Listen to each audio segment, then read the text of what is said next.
Hare Krishna, Jagat Guru Srila Prabhupada ki Jai. So today we are going to discuss Sutra 41 of Narad Bhakti Sutra, which is as follows. Tasmims tajjane bhed abhavat. And its translation is like this. One can obtain bhakti either by association of Lord's pure devotees or directly by Lord's mercy, because so this is the preamble. It is not the sutra itself, but it is giving that clarification.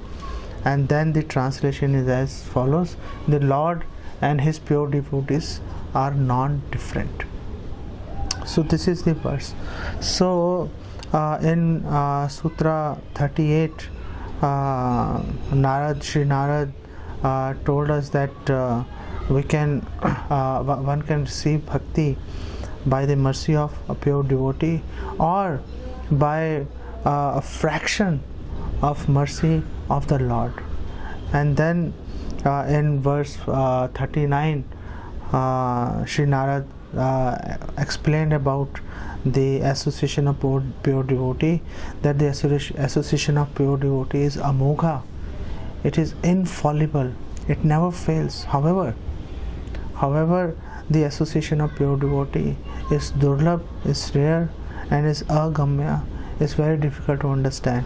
Even if we get the association of pure devotee, most of the times we don't understand exactly how things are happening, what is the why a pure devotee is acting in a particular way, why it is difficult to understand. We had discussed that in detail, but unfortunately that lecture is in Hindi. I'll try and find time to explain that in English sometimes. So even if the association of pure devotee is infallible, yet the association of pure devotee is rare, and we don't understand the activities of pure devotees. And then in verse 40, Sri Narad informs us that the association of pure devotee, one receives the association of pure devotees only by the mercy of Krishna. And now here Sri Narad is saying that there is no difference between the Lord and a pure devotee. How we can understand that? We are going to look at various perspectives. There are various perspectives to this. We will discuss one by one, and then we will try to discuss some quotations from Srila Prabhupada and Srila Bhaktisiddhanta Saraswati Thakur. So let's start with the fact that all the jivas are not different from Krishna. Chaitanya Mahaprabhu brought this concept. He revealed this siddhanta that all the jivas are same and at the same time different from the Lord, and bheda bhed prakash, that they are different at the same time not different. How it is so? That the jiva being the tatastha shakti, being a part, being Krishna's energy, the jivas are they have the same qualities as Krishna. So qualitatively we are same as Krishna, but quantitatively we are different, just as a gold jewelry or the gold mine. So qualitatively both are same, but quantitatively the gold mine has much larger quantities of gold. So this is basically achintya bheda bhed tattva. So when Lord Chaitanya has already established that even ordinary jivas, not only the human beings, the jivas in all the 8.4 million species of life, they are all not different from Krishna, then why Sri Narad is taking pains to say that pure devotee is not different from Krishna? This we would like to discuss. And here in Chaitanya Charitamrita, Krishnadas Kaviraj Goswami explains in Adi 161, 1.61. He says, Ishvara Swarup Bhakt Tan Adhishthan Bhaktir Hriday Krishner Satat Vishram. That a pure devotee constantly engages in the loving service of the Lord and is identical with the Lord, who is always seated in his heart. The Lord is always seated in the heart of a pure devotee. We are going to critically analyze this part as well, but right now we are talking that what is the difference between ordinary jiva and a pure devotee. The ordinary jiva, the difference between ordinary jiva and pure devotee is that the pure devotee is constantly engaged in the service of Lord. How this factor brings him at par with Krishna, we will look at an example from Chaitanya Bhagavat and look at it more closely. So the one thing is that the pure devotee, he is always engaged in the service of Krishna. That's a big difference. So Krishna here says that Krishnadas Kaviraj Goswami is saying that Krishna is present in everyone's heart, and in the story of Durvasa Muni and Maharaj Ambarish, we find that when Durvasa Muni tried to kill Maharaj Ambarish, and then when Sudarshan Chakra was chasing him throughout the universe, and finally Durvasa Muni reached Maharaj Ambarish for shelter. So at that time the Lord informed Durvasa Muni, Sadhavo Hridayam Mahayam Sadhunam Hridayam tu aham Mad Anyat Tena Janati Naham Tebhyo Manakapi, that I am situated in the heart of my devotees, and my devotees are also situated in my heart. And further the Lord informs Durvasa Muni that my pure devotees, they don't know anything except me, and I also do not know anybody except my pure devotees. Manakapi, even a small fraction, lesh matra, I don't give a damn about anybody else. I am always only concerned about my pure devotees.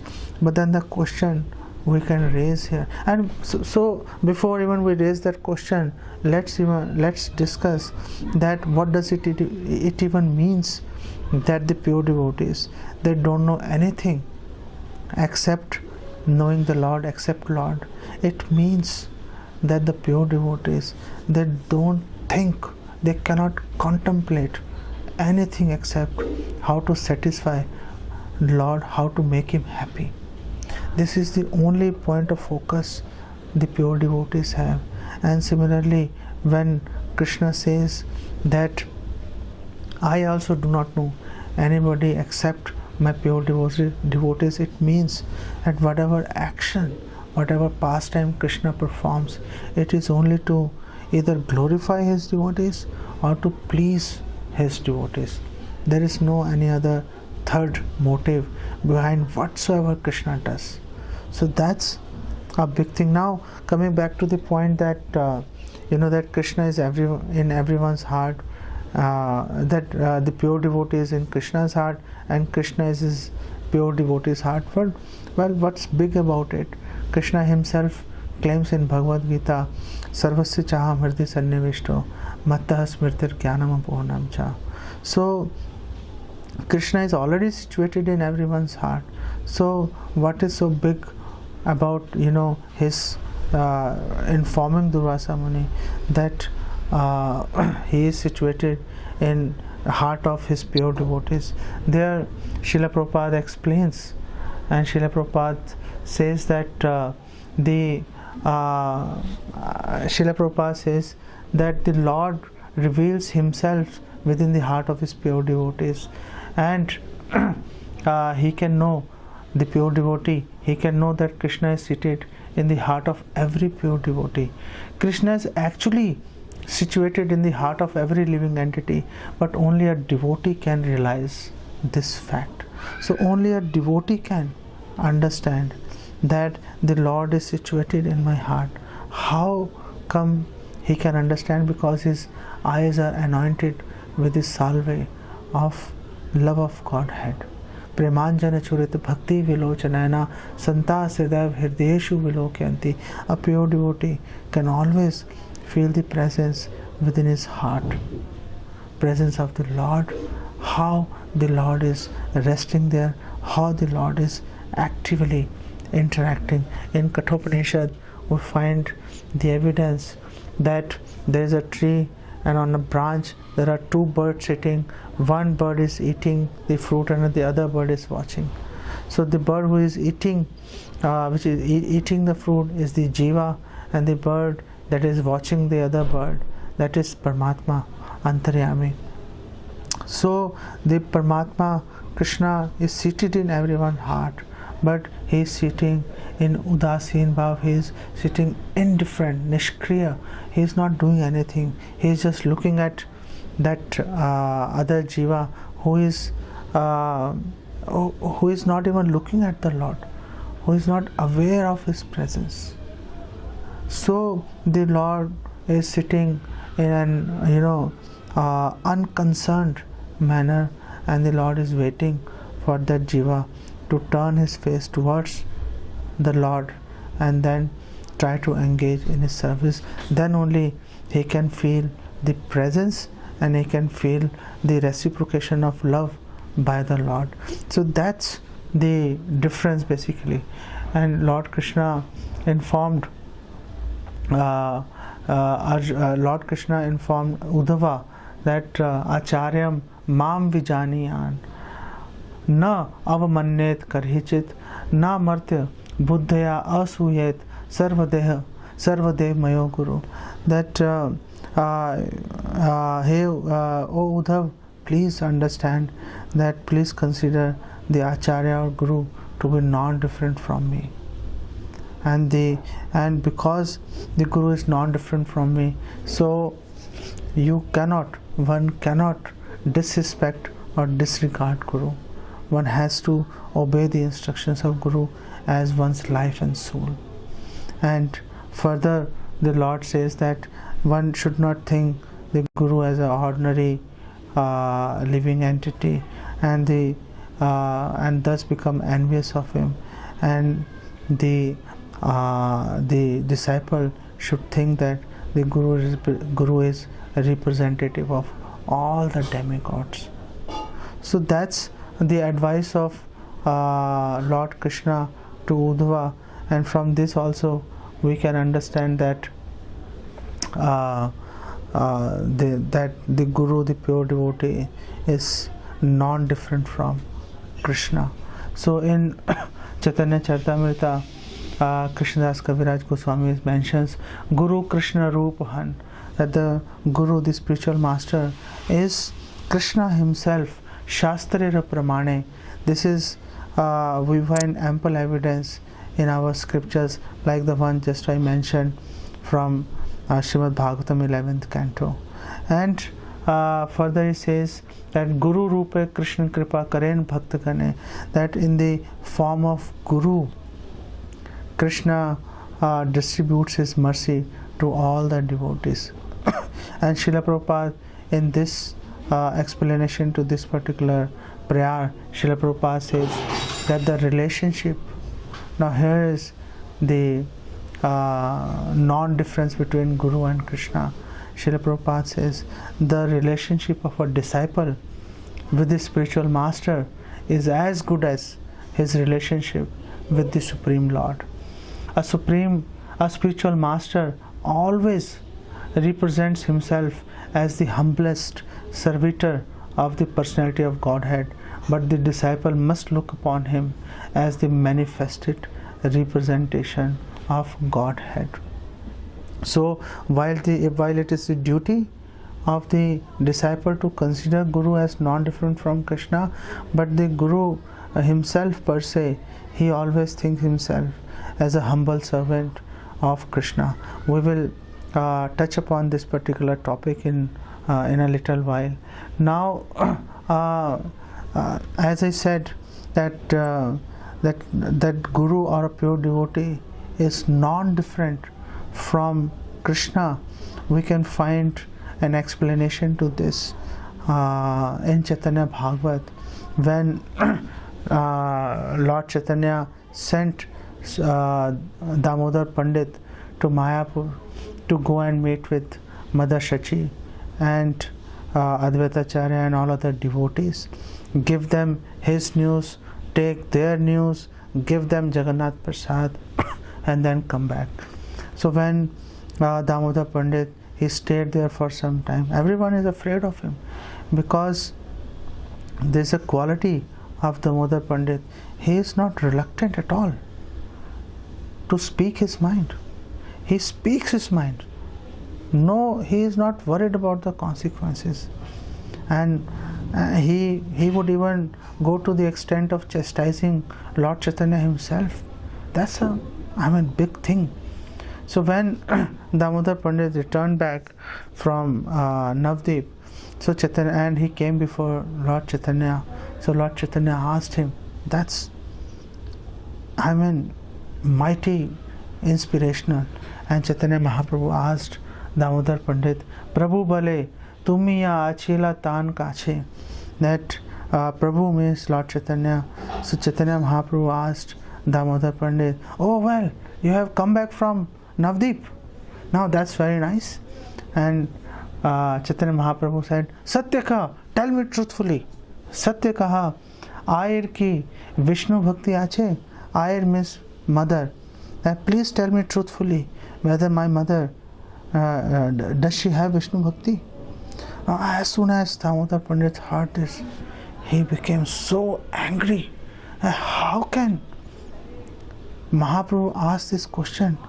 That's, to his mind, it was an absurd question. How can somebody ask this question? How can somebody ask whether Shachi Mata has devotion or not?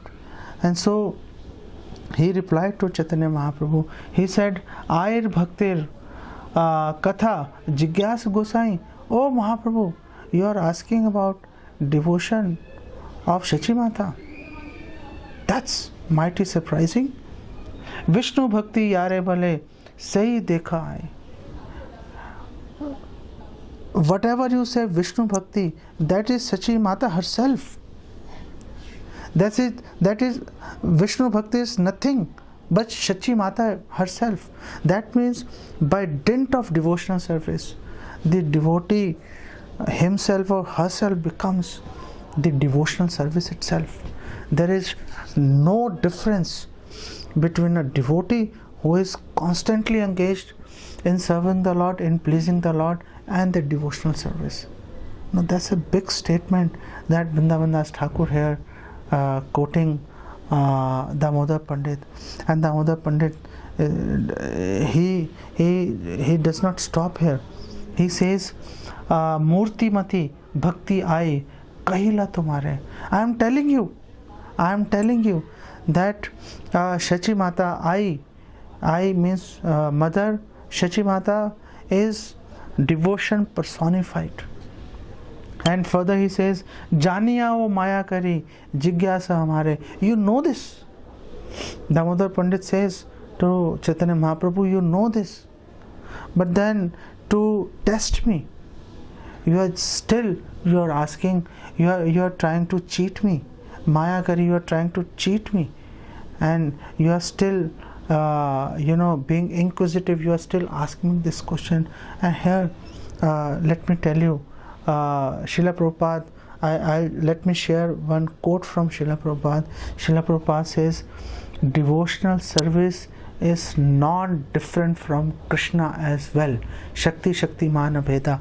So Damodar Pandit is saying that a devotee is non-different from devotional service. And here Srila Prabhupada is saying devotional service is non-different from Krishna. So by this logic, devotee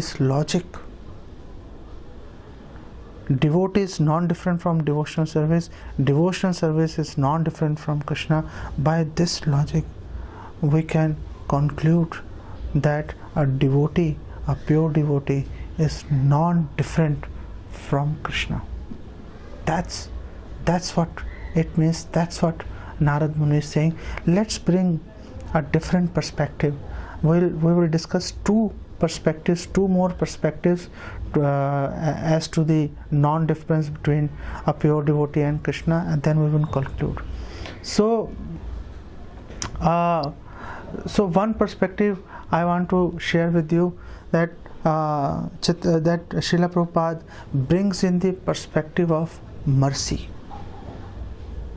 Now Srila Prabhupada is saying, I am quoting Srila Prabhupada, but in devotion there is no karma bandha. Devotion there is no karma bandha. As Krishna is free from all reaction, similarly Krishna's devotee who wants to satisfy Krishna only, he is also free from all reactions. So a pure devotee is as good as Krishna.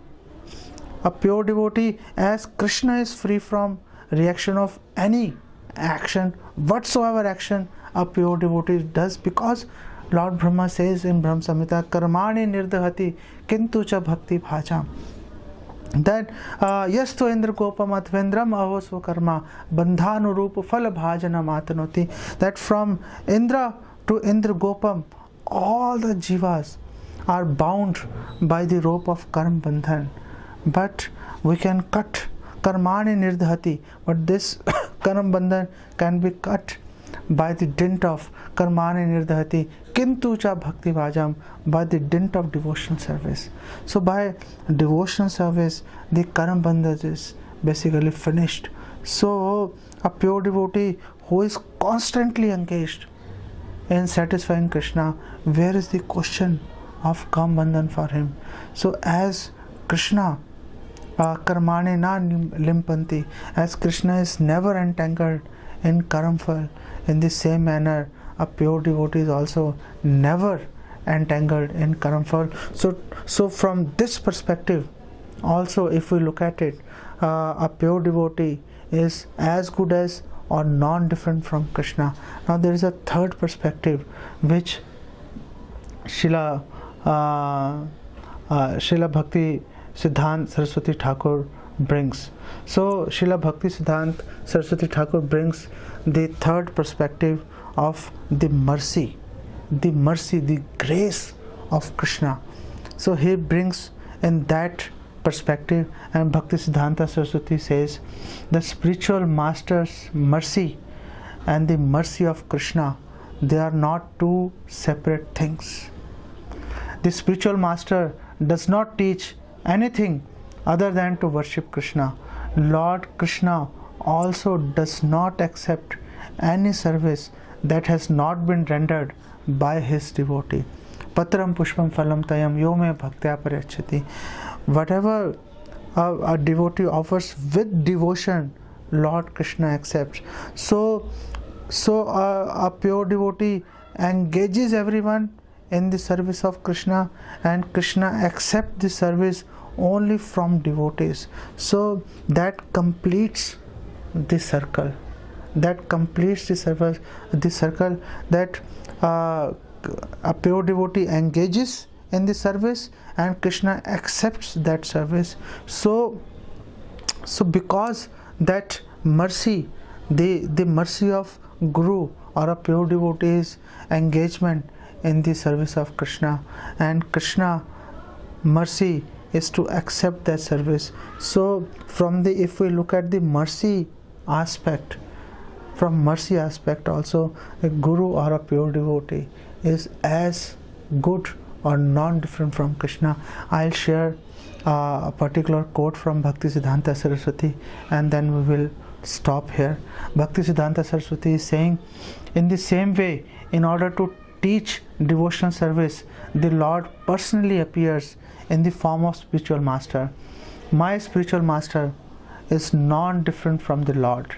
The Lord is the predominating object and the spiritual master is the predominated object.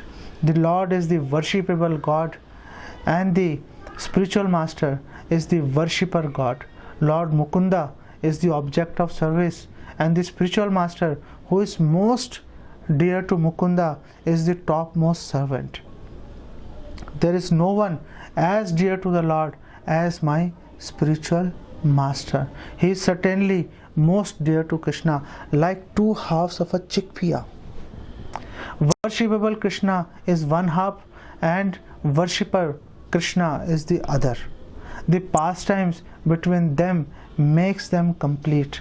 The complete existence of the worshipable Lord is Krishna, and the complete existence of the worshipper Lord is my spiritual master. So from these various evidences we can safely conclude that Sakshat Dharitven Samasta Shastre, that a guru must be worshipped, must be given the same respect that we give to Krishna. Now this is the perspective of the disciple. As far as guru is concerned, or a pure devotee is concerned, the pure devotee always consider himself a humble, most humble servant of Krishna, and whatever respect he receives from this disciple, he receives only on behalf of Krishna, to be transferred to Krishna, to be used, to be engaged in the service of Krishna. And because a pure devotee, whatever he receives, he engages in the service of Krishna. That is why we must agree with Sri Narad that a pure devotee is as good as or non-different from Krishna himself. So we will stop here. Jagat Guru Srila Prabhupada ki Jai. Hare Krishna.